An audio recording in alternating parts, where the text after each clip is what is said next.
চাঁদা না দেওয়ার কারণে আপনারা মানুষ মেরে ফেলবেন, তাহলে আপনারা কেমন রাজনীতি করেন বলেন? আপনারা কেউ কি একবার চিন্তা করে দেখেছেন এই রাজনীতির কারণে কত মানুষ নির্মমভাবে হত্যা করা হয়েছে, কত মানুষ গুম হয়েছে, কত মানুষ ঘর ছাড়া বাড়ি ছাড়া?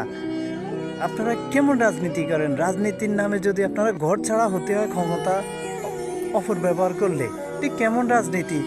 রাজনীতি করলে আপনাকে চাঁদা দিতে হবে, নাহলে আপনারা মেরে ফেলবেন, এটা কেমন রাজনীতি? প্লিজ আমি সবাইকে অনুরোধ করব, আপনারা সবাই এই রাজনীতি থেকে বের হয়ে আসেন। আপনারা এমন রাজনীতি করেন যেই রাজনীতি করলে আপনি মারা যাওয়ার পরেও যাতে সবাই বলে, এলাকার মানুষ সবাই যাতে বলে যে লোকটা রাজনীতি করলো অনেক ভালো ছিল। আমরা এমন রাজনীতি চাই। আমার কথায় কেউ ভুল বুঝবেন না।